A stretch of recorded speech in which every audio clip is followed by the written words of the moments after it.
તો નમસ્કાર મિત્રો, વિડીયોમાં તમારું હાર્દિક સ્વાગત કરવામાં આવે છે। તો મિત્રો, સ્વામીનો મિત્રો એક બીજો વિવાદ થયો છે। મિત્રો, તમે હાલમાં વિડીયોની અંદર તમે ફોટા જોઈ રહ્યા છો। મિત્રો, આ સ્વામી છે મિત્રો, તેનો વિવાદ થયો છે। તો મિત્રો, આ ઘટના એવી બની છે કે મિત્રો, આ સ્વામી મિત્રો વડાત્રાલના તેનો આશ્રમ આવેલો છે। મિત્રો, તે આશ્રમની અંદર મિત્રો એક મહિલા જાય છે મિત્રો, ત્યારે મિત્રો આ મહિલા સાથે મિત્રો મુલાકાત થાય છે। તો મિત્રો, જ્યારે આ મહિલા છે 14 વર્ષની હતી, ત્યારે મિત્રો આ મહિલા સાથે સ્વામી છે મિત્રો ખરાબ કામ કર્યું હતું। તો મિત્રો, તમને આખી ઘટના જણાવીશ, તો વિડીયો તમે છેલ્લે સુધી જોજો। તો મિત્રો, આ સ્વામી પાસે મિત્રો મહિલા જ્યારે મિત્રો જાય છે, ત્યારે મિત્રો આ સ્વામી અને બીજા 2-3 સ્વામી થઈને મિત્રો આ મહિલા સાથે ગંદુ કામ કર્યું હતું। તો મિત્રો, આ મહિલા છે મિત્રો જ્યારે સ્વામીને મળી હતી, ત્યારે મિત્રો નંબર આપ્યો હતો અને એક ગ્રુપ બનાવ્યો હતો, અને મિત્રો ગ્રુપની અંદર મિત્રો વાત પણ કરતી હતી મહિલા। તો મિત્રો, આ મહિલાને મિત્રો આ સ્વામી છે મિત્રો તે છેતરીને બોલાવી હતી કે તને હું ગિફ્ટ આપવાનો છું, એટલા માટે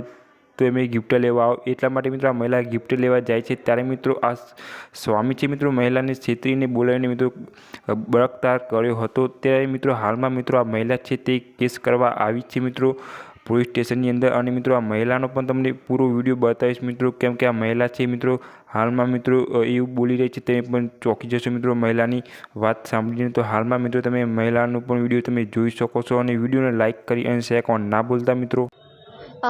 10 સપ્ટેમ્બરની છે 2016ની, અને હું આજે ફરિયાદ કરવા આવી છું। જગત પાનદાસ શાસ્ત્રી સામે ફરિયાદ કરવા આવી છું। વાળી સ્વામીના મંદિરમાં કોઠારી હતા। શું બનાવ બન્યો હતો તમારી સાથે? બળાત્કારનો શું બનાવ બનવામાં આવ્યો છે? બળાત્કારનો કેવી રીતે તમારા આટલા બધા મંદિરને તમારા સિકંદરમાં તમને લીધા હતા, તમે શું કર્યું? કેટલા સંપર્કમાં આવ્યા હતા તમે?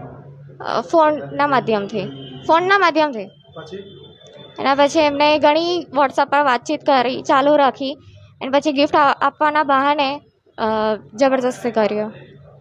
અને મને વાડી મંદિરની નીચે રૂમમાં બોલાવી હતી, ત્યારબાદ ત્યાં એમને જબરદસ્તી કર્યું। એના પછી એમને ઘણો મતલબ ધમકીઓ આપી હતી કે તું કોઈને કહીશ તો હું દવા પી લઈશ, તારા પરિવારને જાનથી મારી નાખીશ, એવી ધમકી આપતા હતા। અને સ્વામીનું ગ્રુપ છે એમાં ગ્રુપ વિડીયો કોલ કરાવતા હતા, નૂડ ફોટો મોકલવાના, અને વિડીયો કોલ પર